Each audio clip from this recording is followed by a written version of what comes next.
സുഹൃത്തുക്കളെ, 2026 ആദ്യത്തെ മഴ പെയ്യാൻ പോവാട്ടോ. മുറ്റൊക്കെ കണ്ടില്ല, ആകെ വരണ്ടുണങ്ങി കിടക്കുകയാണ്. ഇവിടെയൊക്കെ പേൾ ഗ്രാസ് പിടിപ്പിച്ചതായിരുന്നു, ഇതൊക്കെ ഉണങ്ങിപ്പോയിട്ടുണ്ട്.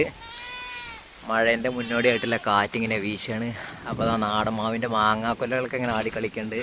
കണ്ടില്ലേ, നല്ല ഇളം കാറ്റ് വീശുന്നുണ്ട്. ആ ഒരു ഭാഗത്ത് കണ്ടില്ലേ, മഴക്കാർ ഇങ്ങനെ മൂടി നിൽക്കുന്നുണ്ട്. എന്തായാലും ഏതാനും നിമിഷങ്ങൾക്കുള്ളിൽ ആ ഒരു മഴ ഇപ്പോൾ ഇവിടെ പെയ്യുന്നതായിരിക്കുമെന്ന് തോന്നുന്നുണ്ട്. കണ്ടില്ല, എവിടെയൊക്കെ പേളിഗ്രാസിരുന്ന മുറ്റത്തിൽ ഇതൊക്കെ കംപ്ലീറ്റ് ഉണങ്ങി കരിഞ്ഞു പോയിട്ടുണ്ട്. അപ്പോൾ എന്തായാലും നമുക്ക് ഈ വർഷത്തെ ആദ്യത്തെ മഴയെ വരവേൽക്കാം. മുറ്റത്തെ നാടന്മാവ് മാങ്ങാക്കുലകൾ ആടുന്നുണ്ടല്ലേ, നല്ല കാറ്റ് വീശുണ്ടേ. അങ്ങനെ 2-2.5 മണിക്കൂറത്തെ കാത്തിരിപ്പിനൊടുവിൽ ഓരോ തുള്ളിയായിട്ട് ഭൂമിക്ക് പതിക്കാൻ തുടങ്ങിയിട്ടുണ്ടേ. കാണിച്ചു തരാ. അങ്ങനെ 2026 ആദ്യത്തെ മഴ കാണാൻ പോവാണ് നമ്മൾ.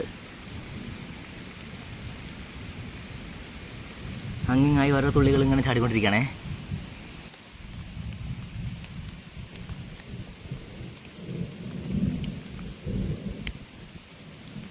ഇപ്രാവശ്യം വേനൽ മഴ കിട്ടിയിട്ടേ ഇവിടെ ആകെ വരണ്ട് കിടക്കുക കേട്ടോ.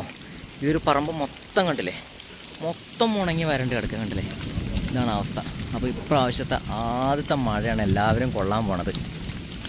ഈ വരൾച്ചയൊക്കെ മാറി ഇനി ഇവിടെ മൊത്തം പച്ചപ്പായിട്ട് വരണം. മഴ നമ്മളെ പറ്റിച്ചിട്ടോ, നല്ല രീതിയിൽ വന്ന മഴ കണ്ടില്ലേ, അതെങ്ങോട്ടോ പോയി. ഇവിടെ ഇന്നും വരൾച്ച തന്നെ കണ്ടില്ലേ, ആകെ വരണ്ട് കിടക്കുകയാണ്. നിലമ്പൂരുമായിട്ട് അടുത്ത് കിടക്കുന്ന ഏറെക്കുറെ പ്രദേശങ്ങൾക്കൊക്കെ ഇപ്രാവശ്യം നല്ല അടിപൊളി വേനൽമഴ കിട്ടിയിട്ടുണ്ട്. അവിടെയൊക്കെ നല്ല പച്ചപ്പായിട്ടുണ്ട്. അപ്പോൾ ഇപ്രാവശ്യം കണ്ടില്ലേ, ഒരു വേനൽമഴ പോലും നമുക്ക് കിട്ടിയിട്ടില്ല. അത് ഈ ഒരു മുറ്റം കണ്ടാൽ തന്നെ നമുക്കറിയാൻ കഴിയും. കണ്ടില്ലേ, ഇവിടെ മൊത്തത്തിൽ പേൾഗ്രാസ് ആയിരുന്നു, അതൊക്കെ വാടിക്കരിഞ്ഞ് പോയിട്ടുണ്ട്. അപ്പോൾ ഇപ്രാവശ്യം വന്ന മഴയും അതിൻ്റെയോട് സംബന്ധിച്ചുള്ള ആ ഒരു കാറ്റൊക്കെ കണ്ടപ്പോൾ വിചാരിച്ചത് ആ പെയ്തു എന്ന്. എവിടെ ആ വലിയ ഒരു മഴയും കാറ്റ് ശക്തമായി കൊണ്ടുപോയി വേറെ ഏതോ നാട്ടിൽ പെയ്യിപ്പിച്ചു.